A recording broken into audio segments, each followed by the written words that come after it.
Good morning, everybody. It's a pleasure to be here at the IISS. As you're aware, Pakistan and India recently went to war for 5 days. And the delegation that I lead has been given a mission of peace. We are advocating internationally for the international community to play their role in encouraging a dialogue, a comprehensive dialogue between India and Pakistan, where Pakistan is ready to talk about all issues. Of course, if India and Pakistan are to talk peace, we must address the issue of Kashmir. I understand that this has more significance here in the United Kingdom. As of course you're all aware, the issue of Kashmir is the unfinished agenda of partition. It's also at the root cause of conflict between India and Pakistan. It's also the root cause of indigenous terrorism that takes place in occupied Kashmir. So main agenda item for our discussions will be Kashmir, but then of course we're ready to talk terrorism. Pakistan has combated terrorism within their own country and has extensive counter-terrorism cooperation with the entire world, with the United Kingdom and with the United States. Effective, efficient counter-terrorism. As far as India is concerned, we don't speak to them about anything, let alone terrorism. And finally, there's the issue of water. I'm sure you will all join me in condemning India's announcement or India's threat to cut off the water supply of 240 million people. Surely we don't want to see this weaponization of water, this precedent for the weaponization of water to set. Today it is in the context of India and Pakistan. Tomorrow it'll be in the context of some other country.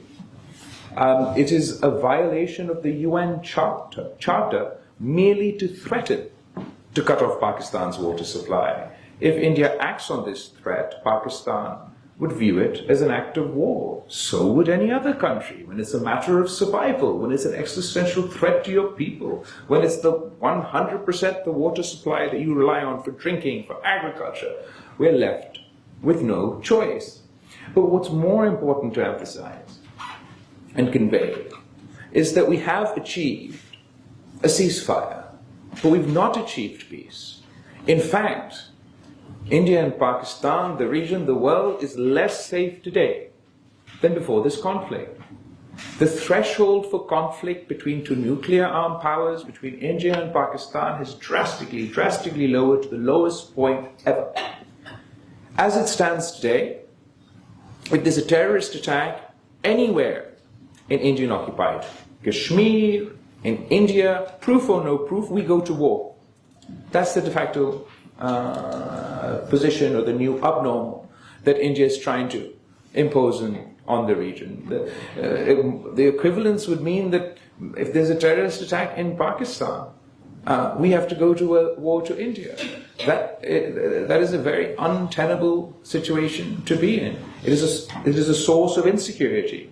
I know that India likes to portray itself as a net security provider, but it is actually the source of insecurity in South Asia. Its unilateralism is a source of insecurity in South Asia. Its refusal to comply by international law, the UN Charter, is a source for insecurity in South Asia. It's lowering the threshold for conflict with potentially nuclear-armed conflict is the source of insecurity in South Asia. Its weaponization of water is a source of insecurity in South Asia. The only rational path forward, the only viable path forward, none of the issues I mentioned here today, be it terrorism, be it Kashmir, can be solved through conflict. They can only be solved through dialogue. So we look to the international community to look beyond geopolitics, look beyond their partisan views on India in general, and all advocate for peace.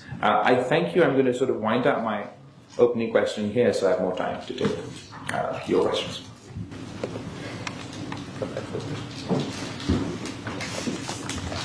Thank you very much. The floor is open. I'd like to start myself by just posing a question, if I may, to you, Mr. Bhutto, and that is, I mean, the request, the plea, the proposition is for dialogue. But is there, as it were, a peace plan? Do you have a peace plan in mind, or is it all dependent upon, as it were, that initial contact, that opening of a dialogue? So more than a plea, this is a commitment made to Pakistan by the international community, or by those key stakeholders that were involved in helping us achieve this ceasefire. Pakistan maintains that we agreed to this ceasefire at a time of the conflict where we had the military upper hand. We only did so with the view that going forward there would be, at a neutral location, a dialogue on, to quote Secretary Rubio, on all friction points. As far as our peace, sort of a dialogue plan or peace plan is concerned, the three issues that I outlined in my opening statement, Kashmir, terrorism, and water, those are the significant issues that we feel that within the context of a comprehensive dialogue must be addressed in order for us to move towards peace. Thank you very much. The floor is open. Sir, can you introduce yourself, say who you are, and pose the question? Good afternoon to Bilawal Bhutto Zardari and the visiting Pakistani delegates. My name is Kabir Sabah. I'm an investment banker, but also a political activist, a former parliamentary candidate and special advisor to the Conservative Party, both in opposition and also in government. And I'm also of Kashmiri heritage, having been born and raised here in the UK. I'm delighted by the reception that you received in Chatham House this morning, and of course in the US in the last couple of days. One of the things that I would like to bring to your attention is the importance of international trade. As you know, the American president cited the criticality of moving forward with a peace plan that is rooted in international trade, amongst many other things. Therefore, to what extent are you looking to engage? You've met various parliamentarians, with think tanks, with academics. But what about the business community? What about those people who are leading multinational corporations, in some cases of Indian heritage, who will recognize the opportunities that a renewed peace effort between India and Pakistan bring from a trade point of view? So therefore, I urge you to ensure that this part of the consensus that you're looking to build, to understand Pakistan's narrative and how Pakistan can move forward is not forgotten. Thank you very much. Thank you. I think that's a good suggestion. We will, going forward, engage more of the business community. Trade is absolutely one of the peace dividends that would not only benefit India and Pakistan, but also the rest of the world that engages there economically. India and Pakistan at the moment do not trade with one another. Just the direct trade between our two countries would unlock such potential and pave the way for even more prosperity for the people of India and the people of Pakistan. We also, as a result of this conflict, no longer allow transit trade. That would benefit not only India and Pakistan, but all those who stand to benefit. Thank you, sir. Hello, my name is Farid Qureshi. I'm from IISS. My question is from Bilawal Bhutto Zardari. Traditionally, Pakistan has maintained a balance between China and West. So how do you see that balance going forward following the Pahalgam incident and Pakistan-India war? I think that Pakistan has always played the role of a bridge. We don't seek to be divisive, and we don't benefit from conflict. There are other countries in the region who benefit from conflict and sort of perpetuate that environment.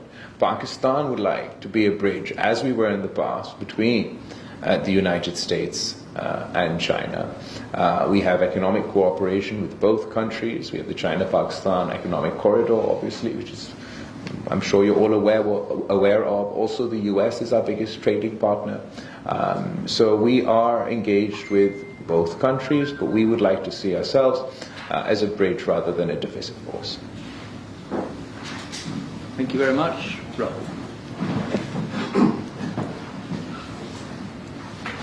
Thank you, sir, for your presentation. My name is Rahul Roy Chaudhary. I'm the head of the South and Central Asia program at the IISS. I have three quick questions. The first is you mentioned the indigenous terrorism that is taking place in Kashmir. The Indian perspective is different, and there's a view that it is also cross-border coming across from Pakistan.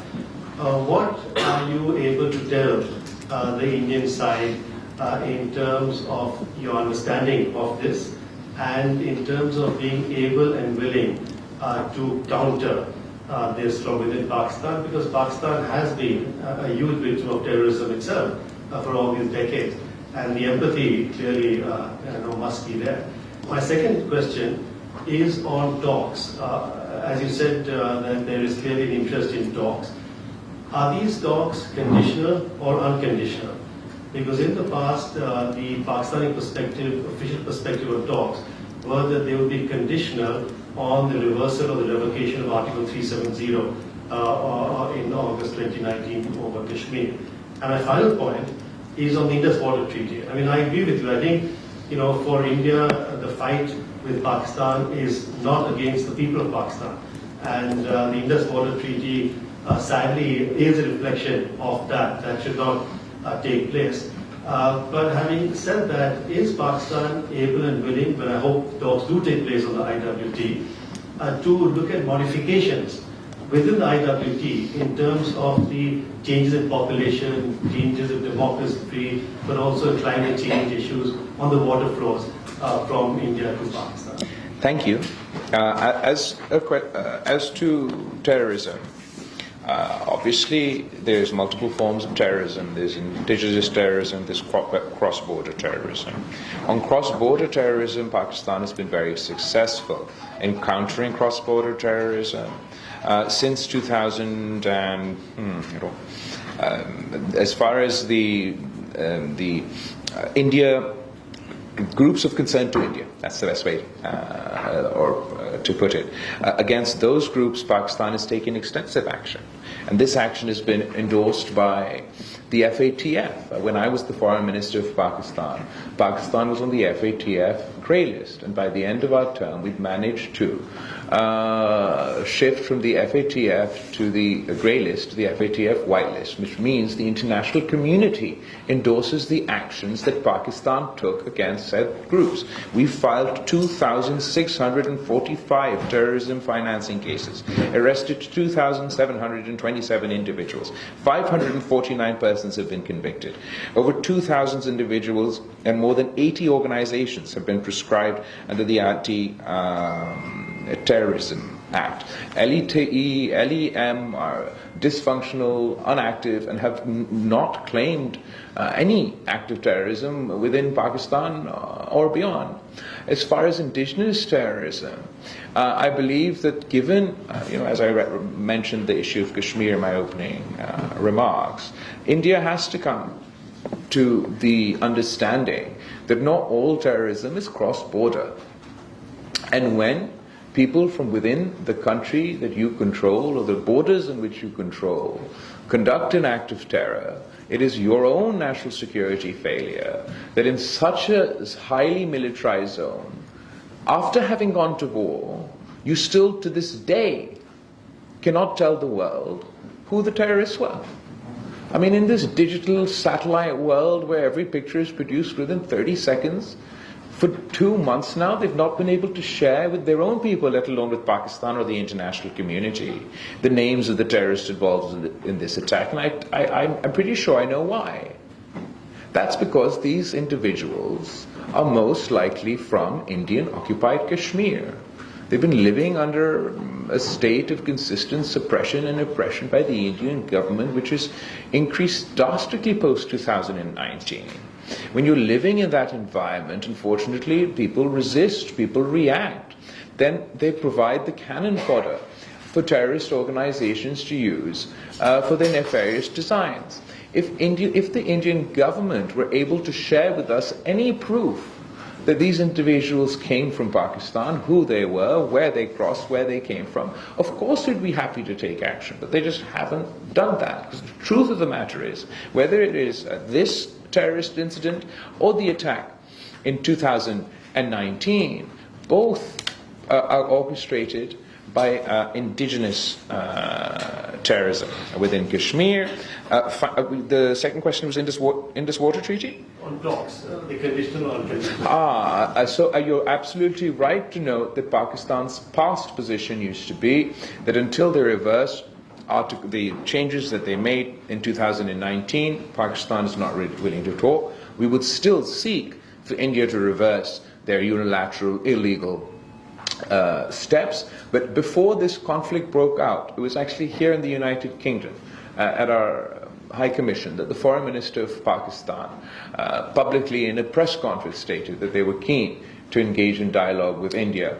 And also to refer to an early question, he was talking about trade, that Pakistan wanted to trade with India. So, and within the context of this conflict, or post this conflict, it's not conditional talks.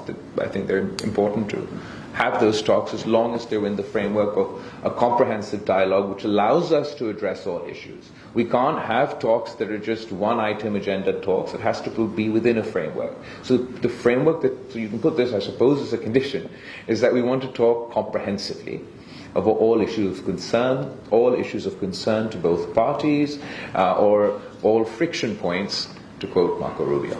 And in this water treaty, we can talk water, but only within the confines of the Indus Water Treaty itself. And then absolutely, we're happy to engage with any concern that India has, but what India has done is illegal. It doesn't have any basis in the treaty itself. It doesn't have any basis in international law. They've unilaterally allowed unilaterally announced they're going to cut off our water, and as you say, the enemy shouldn't be the people of Pakistan. But as India has demonstrated over the course of the 5-day war and slightly before, post this terrorist attack, that Mr. Modi and Mr. Modi's enemy is all the people of Pakistan. In reaction to this terrorist attack, he suspended the Indus Water Treaty, which is cutting off the water supply of each and every single Pakistani. In reaction to this terrorist attack, they claim to have hit so-called terrorist infrastructure. Just as they can't tell you to this day which terrorists were involved in the terrorist attack in Indian-occupied Kashmir, they can't to this day tell you which terrorists they hit in Pakistan, if they were supposedly targeting our terrorist infrastructure. The truth is they didn't. They hit the innocent men, women and children of Pakistan. So India's government is painting all Muslims with the same brush. They demonize an entire community.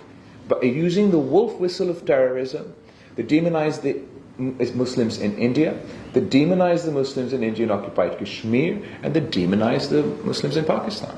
I think those are the three questions covered. I've got 2, 3, 4, 2 together at the second rank there, the gentleman with the camera. Thank you very much, Mr. Bhutto, for coming here. My question is this. Who are you? Sorry?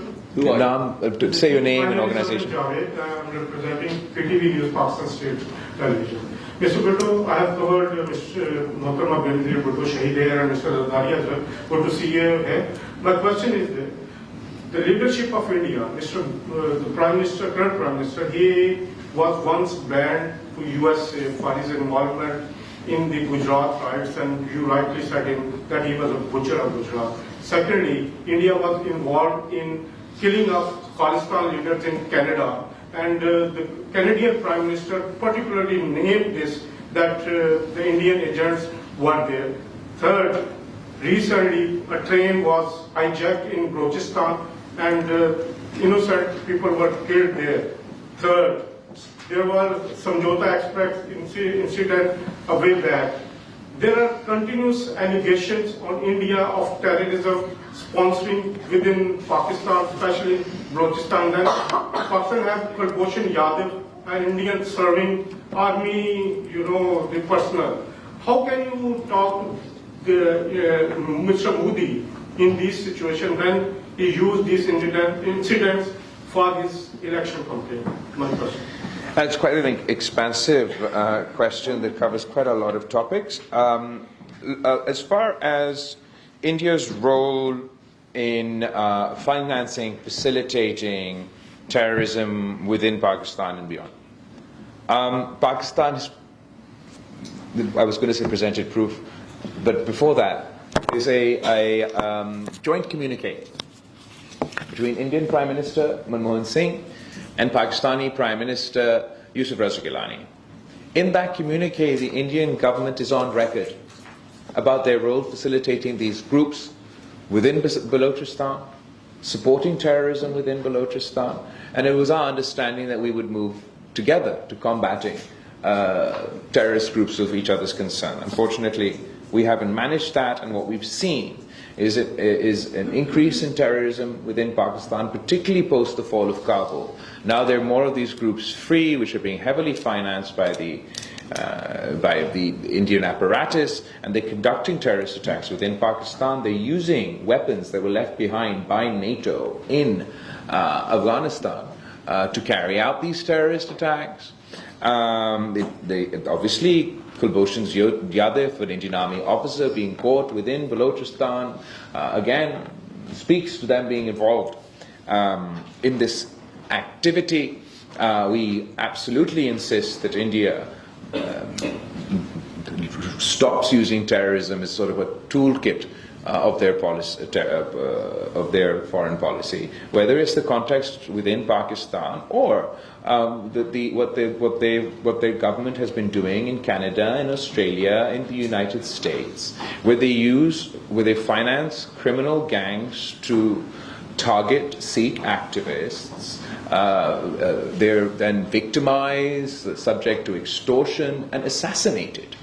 That's not just a Pakistani claim. Obviously, this activity takes place in our country, but the Canadian government has exactly the same stance. So India is increasingly using the cover and the legitimacy provided by the world under this so-called net security provider label to conduct act like a rogue state.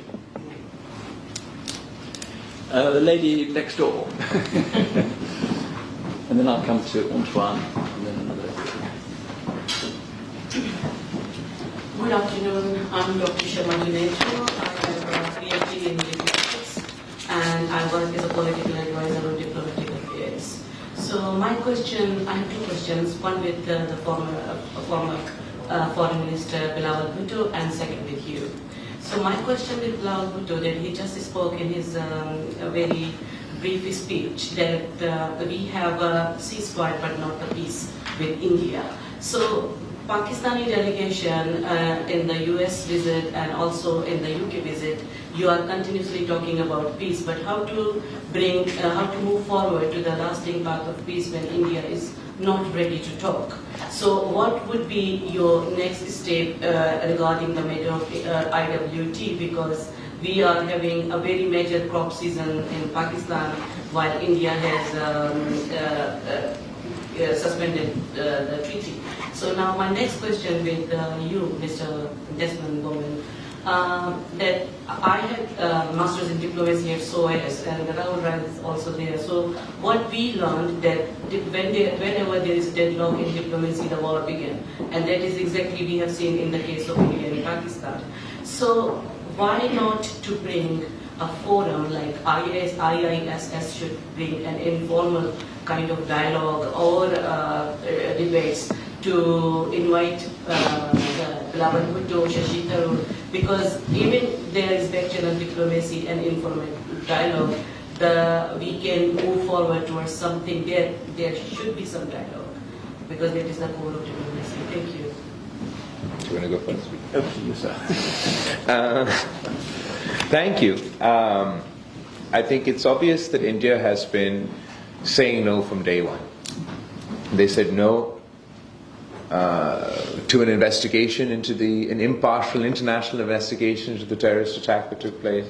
They say no to mediation for President Trump, and they say no to dialogue with Pakistan. Well, you can't always have what you want.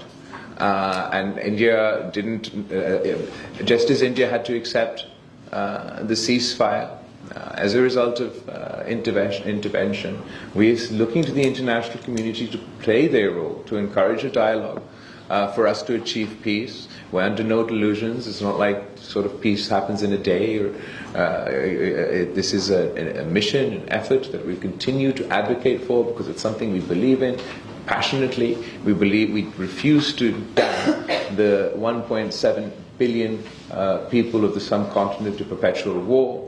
We fought perpetual war generation after generation over Kashmir. More recently, we've been fighting over terrorism. Now, the Indian government would like to damn future generations to perpetual war over water.